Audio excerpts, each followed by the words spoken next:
ஏழேழு ஜென்ம பந்தம் மனைவி என்பது, இதில் நீ வேறு நான் வேறு யார் சொன்னது?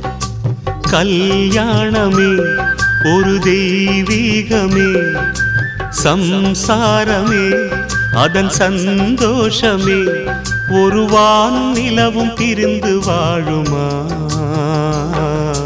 ஏழேழு ஜென்ம பந்தம் மனைவி என்பது, இதில் நீ வேறு நான் வேறு யார் சொன்னது?